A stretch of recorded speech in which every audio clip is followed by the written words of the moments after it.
Sijui kama nitaita we ni rais, lakini wacha niseme tu hasla. Asante. Yango ni machache. I'll briefly talk of the water and sanitation sector.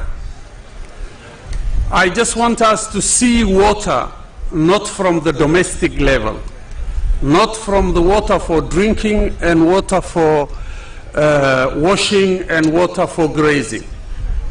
I want to see water and address it as an energizer, as an agent, as an energizer for every sector, as an agent for industrialization, as an innovative approach towards development, as a catalyst that influences every sector of development.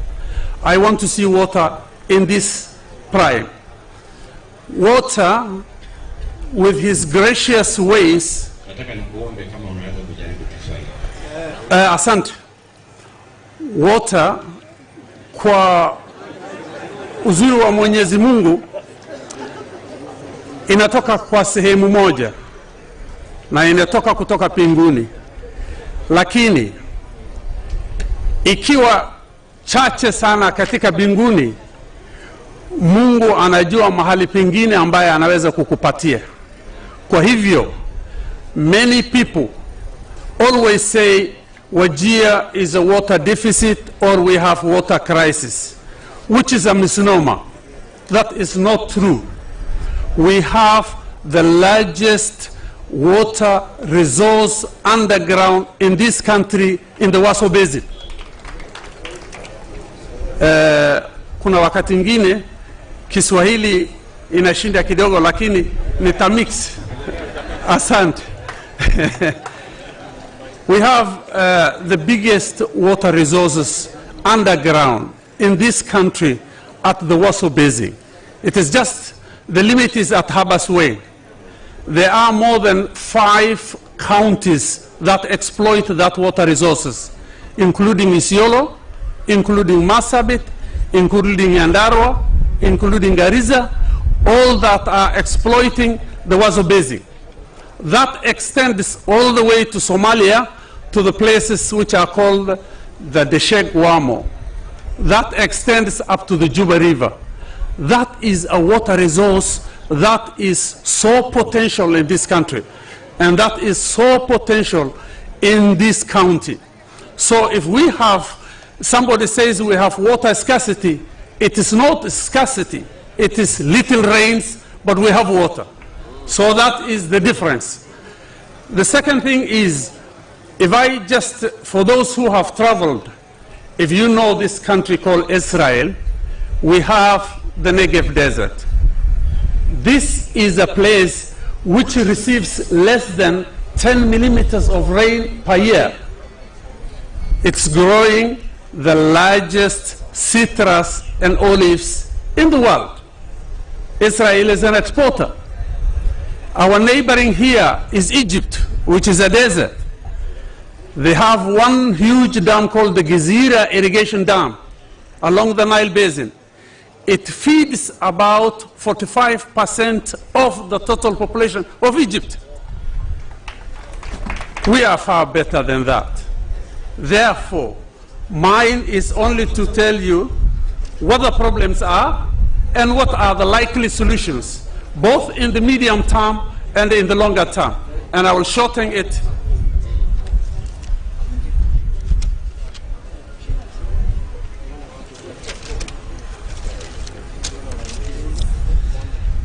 The first is, the major problem is we have untapped groundwater resources potential that is huge, that is unexploited, and that is like a sitting basin, which is just within this county. The second thing is there is lack of strong legislative framework for water development within the county. The third problem is there is lack of proper planning of water conservation and groundwater development, prudent management of water, and that is a major problem here. The other is there is a weak political goodwill in terms of the development strategies of water. These are the major challenges we have. We have the water, we know where they are, we know the amount that is available, we know their quality, we know the quantity available. That is a major hindrance, is the untapped groundwater, the weaker legislative framework for water development, the proper planning of water conservation, and the political goodwill. These are major issues. That is a problem. Thank you very much, Ian. I just want to come to the solution before. Solutions. Drilling. Because the rainwater is little, but the groundwater is huge, so we have to tap it through drilling. That is one. Spacing of boreholes. For every borehole that you drill, you are drying up 10 shallow wells. Therefore, this town has about 16,000 shallow wells. Their average yield is equivalent to serving 500 persons per well. 60% of these wells are now drying up simply because of proliferation of boreholes. So if the rich drill and the poor dug, the poor will always remain without water. So there is proliferation of boreholes, which should be regulated within the town so that the shallow wells, which are traditional in this town, can still yield water. That is number one. And number two, mega dams. The construction of mega dams will really relieve the burden of water problems within the country. When I mean water, the development of roof catchment, where we can link up to the urban planning, in which case, if I am constructing a house, it should be mandatory for me to have a roof catchment, such that we tap the roof catchment for the little rains that we get. These are three things, and the fourth thing is water conservation. There are, what I mean by water conservation, the water we get is not helpful but destructive. That means we have flash floods, we have large percentage of gullies, we have erosive soils, we have a lot of damages as a result of floods. Therefore, if we had proper water conservation, this would have been limited and this would have been drastically reduced. There are a lot of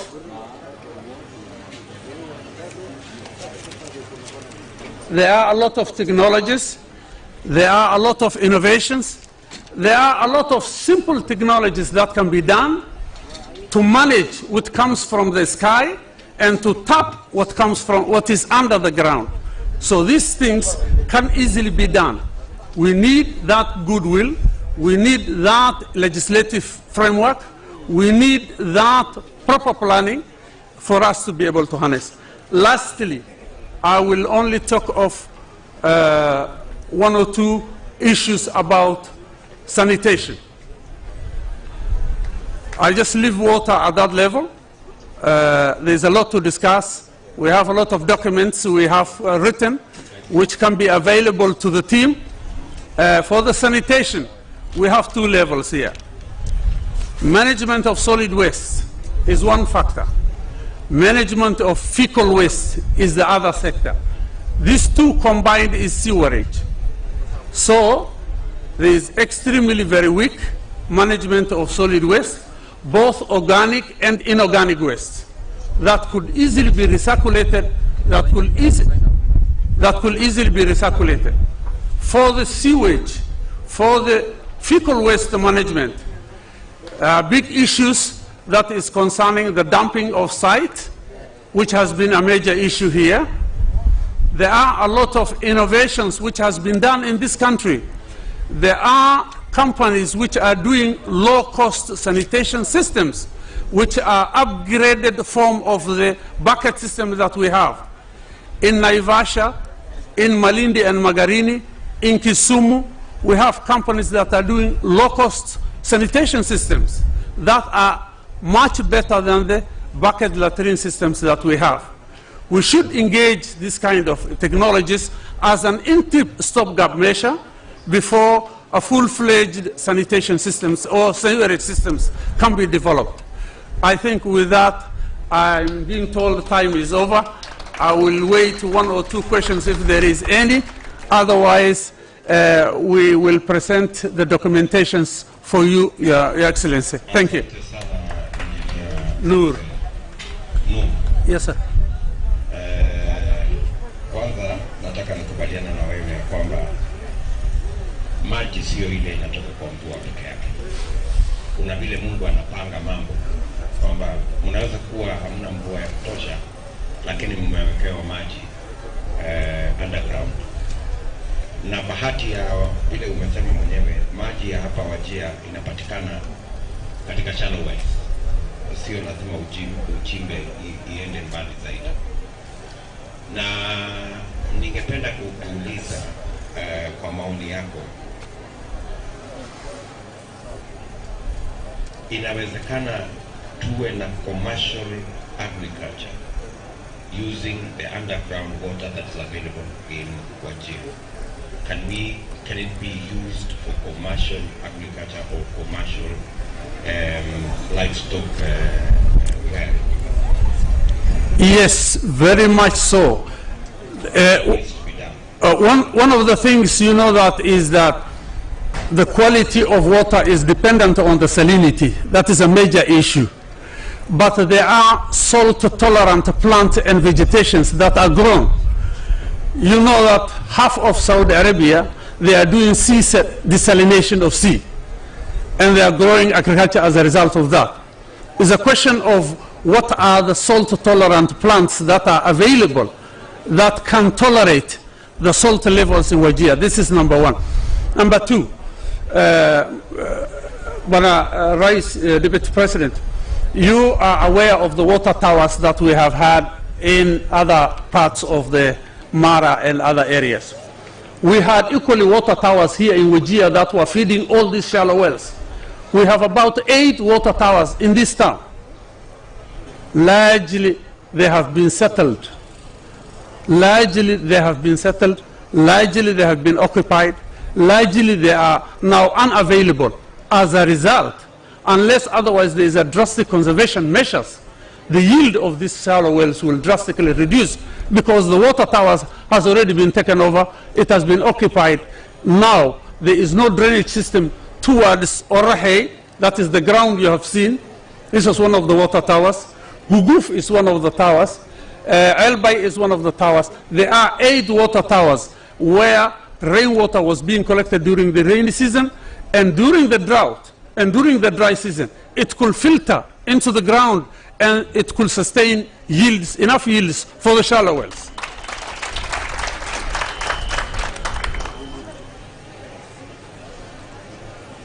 Okay.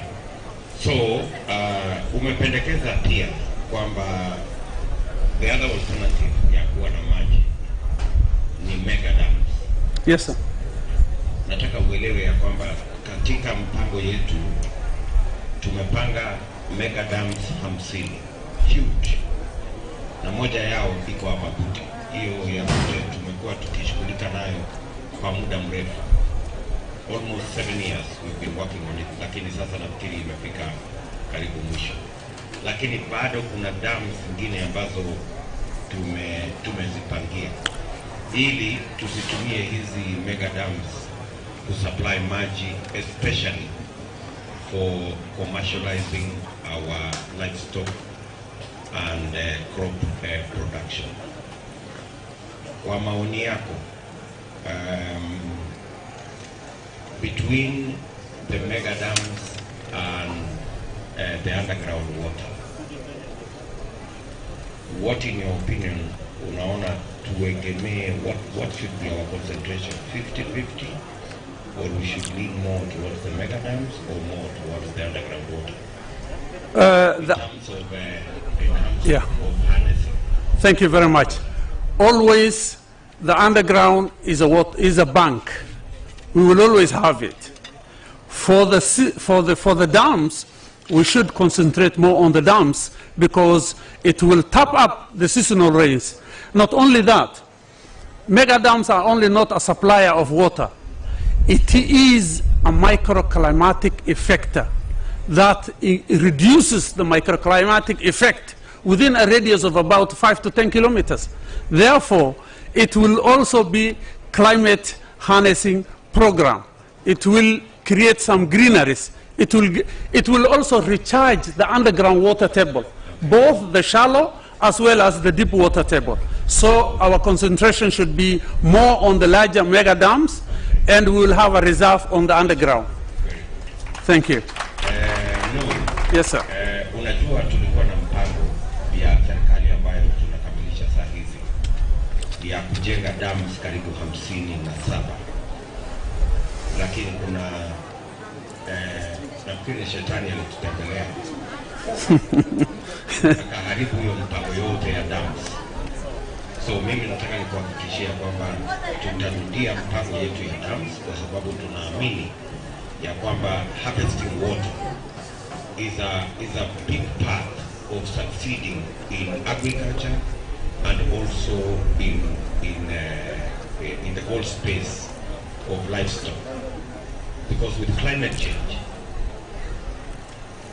droughts are becoming common, rain is becoming unpredictable, and therefore you need water that is harvested that then gives you the opportunity to have a predictable cycle of production, either of your crops or your livestock. Do you agree with that assertion? I fully agree. And Mheshimiwa, just to add to you, if a mega dam is properly done, it will be a life investment. I just want to assure you, I did a dam at your own constituency called Kaptagat. I am sure it is never dried up to now.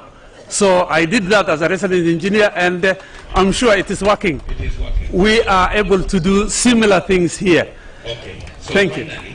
Tungependa wewe na wale ambao mko katika sekta ya maji mtusaidie na